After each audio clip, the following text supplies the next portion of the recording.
Halo semuanya, selamat datang kembali di channel ini. Jumpa lagi dengan saya Vicky Impong. Semoga kalian semua selalu dalam keadaan yang sehat. Kita akan segera untuk bahas cuplikan video yang sudah saya rangkum, dan semoga ini bisa memberikan tambahan informasi-informasi terupdate, berita-berita yang positif kepada teman-teman semua di rumah. Ya, tanpa perlu banyak basa-basi, kita akan segera bahas videonya satu persatu. Ketika Mama Mega dirujak netizen. Wah, ada apa ini lagi ya? Ketika Mama Mega dirujak netizen. Mas Bowo, kalau denger ini tolong deh suruh dihitung lagi. Katanya mau kasih makanan gratis. Setuju saya. Nah benar lah. Tapi apa? Saya hitung lah. Saya juga tukang masak kok. Ibu saya tuh orang Sumatera, Bengkulu. Jadi tradisi putri pertama harus pintar masak. Alhamdulillah. Ku hitung kan 10.000 tuh. Apa yo? Apalagi sekarang harga naik. Mas Bowo, kalau denger ini tolong deh suruh dihitung lagi. Uang 10.000. 10.000 dapat apa ya? Pertanyaannya, dapat apa? Oke, 10.000 untuk satu anak. 10.000 ini kalau kita suruh anak beli makan di warung makan atau warteg, ya memang nggak cukup. Ya, nggak cukup. Paling hanya dapat nasi, tahu tempe, dan sayurnya doang. Tapi nggak dapat ikan, nggak dapat daging, ataupun ayam. Nggak dapat. Kalau 10.000 kita suruh si anak beli di restoran, sangat tidak cukup. Paling hanya dapat satu gelas es teh. Kalau seperti itu konsepnya. Sekarang kita rubah konsepnya. Satu anak kan 10.000. Nah, kita kumpulin dah tuh sebanyak 50 anak. Ya, 50 anak kali 10.000 sama dengan berapa? 500.000. Nah, 500.000 ini kita belanjakan bahan mentahnya. Oke, lalu kita olah. Setelah diolah jadi semuanya, kita bagi-bagi sampai 50 porsi. Kira-kira masuk enggak? Masuk, Masuk akal enggak? Masuk, Pak. Masuk dong. Masuk. Makanya kalau berpikir itu cerdas. Oke. Ibu Megawati Berarti Ibu Mega nggak cerdas dong. Gimana ini abang ini? Itu gelarnya doktor, profesor loh teman-teman ya. Apa itu istilahnya teman-teman? Sampai 3 kali 4 kali gelar profesor, doktor atau apa itu? Tapi masa Anda bilang nggak cerdas? Ya. Karena Putri, Anda kalau mengkritik Bapak Prabowo Subianto, setidaknya Anda harus mempunyai solusi. 10.000 dapat apaan? Ya tergantung. Kalau 10.000 ini dibelikan ke warteg masih bisa dapat nasi dan lauk. Tapi kalau dibelikannya ke resto bisa jadi cuma dapat es teh. Tapi kan nggak gitu konsepnya. Anggaran makan 10.000, kalau mau ngasih makan 20 anak berarti kita punya 200.000. 200.000 kita belanjakan bahan mentah, kita olah, kita masak, kita buat packingan sebanyak 20 yang bisa dibagikan. Coba cara berpikirnya dirubah. 10.000 ya yang dimasak dari bahan mentah dan 10.000 yang kalian belanjakan ke warung makan sudah pasti beda jauh. Nyampe nggak? Nyampe kan? Ketika tanggapan Jenderal Dudung soal ini dia Rizik pentingnya. yang meminta Pak Presiden mengirim pemuda ke Gaza.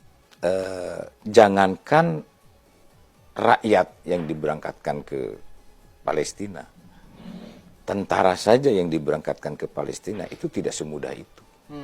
Panglima TNI tidak semudah menggerakkan begitu saja. Berangkat sekian batalion ke Palestina tidak bisa, harus lapor kepada Presiden. Presiden sebagai Panglima tertinggi, beliau yang berwenang, dan Presiden pun harus atas restu daripada DPR. Termasuk kita mau diberlakukan darurat militer misalnya sebagainya, Presiden harus ada restu dari DPR, tidak serta-merta begitu saja. Nah, apalagi rakyat, beliau sangat konsentrasi masalah Palestina. Bagaimana bantuan kepada Palestina, bahkan beliau mengirim kapal laut kepada Palestina untuk memberikan bantuan. Tetapi satu sisi juga, ini juga harus kita lapor kepada PBB, tidak semudah itu militer, kan begitu. Nah, bagaimana kalau kita akan mengirim rakyat? tidak semudah itu. Mungkin masuk Ya, Rizik tidak semudah lewat dan- jalur teroris ya. dan dia siapa gitu loh, kan begitu kan. Bodoh, Jadi semuanya ya. itu diatur ya, diatur Rizik oleh itu. undang-undang. Ya, Rizik itu diatur oleh bodoh tapi sok ketentuan, pintar kata netizen. ya, peraturan yang berlaku. Jadi tidak serta merta asal bicara saja. Rizik itu bodoh tapi sok pintar. Ya. Kenapa Ya. nggak Rizik aja ke Tanggapan Palestina? Jenderal Dudung. Ya. Kenapa nggak Rizik aja yang ke Palestina? Rizik bersama gerombolan harus segera diusir dari Indonesia. Kerjanya cuma ngadu domba pribumi dan bikin rusuh katanya. Pak Prabowo akan mengubah sistem pilkada begitu Pak. Kemarin sempat bicara seperti itu, tanggapannya Prof. DPR. Bagus. Menurut saya itu bagus dalam arti untuk mengevaluasi lagi apakah harus kembali ke DPR atau tidak, kita bicara. Tapi harus dievaluasi karena yang sekarang ini selain mahal juga jorok yang sekarang terjadi ini. Mulai. Oleh sebab itu, dan dulu kan sudah pernah kan, sudah pernah disetujui, lalu Pak SBY hanya 2 hari berlaku, dicabut lagi oleh Pak SBY. Ingat tahun 2024, tahun 2014 itu ada undang-undang nomor 22 tahun 2014 tentang pilkada, dikeluarkan tanggal 29 September, tetapi pada tanggal 2 Oktober dicabut lagi, hanya 2 hari. Karena pertimbangan politik yang panas pada waktu. Kalau sekarang mau didiskusikan lagi, ya diskusikan aja. Gitu. Tidak. Apa itu? Nangis! Apa itu tadi? Satu kata buat kalian, mampus! Wow. Apa ya? Provokator demo ditangkap Bravo Pak polisi. Nangis kau. Nangis! Satu kata buat kalian, mampus! Bang, udahlah bang.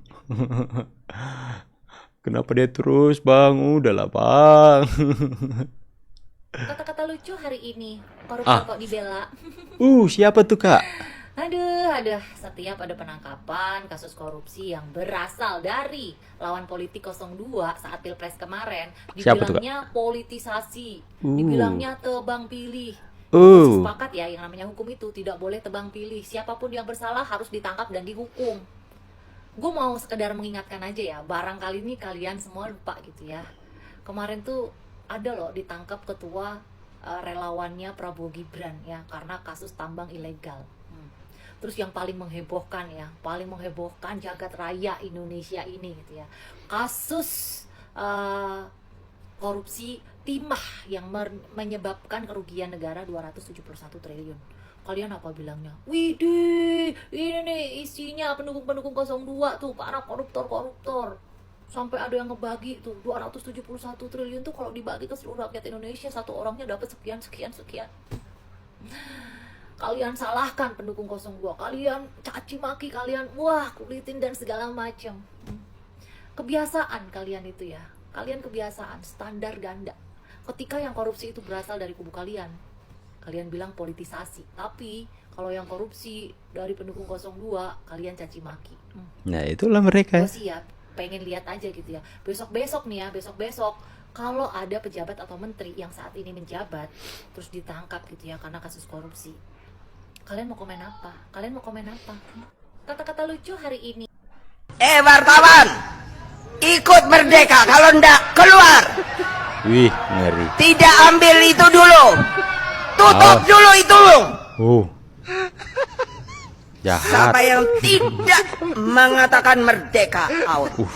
Dan tidak boleh. Wartawan, ikut merdeka, kalau ndak keluar.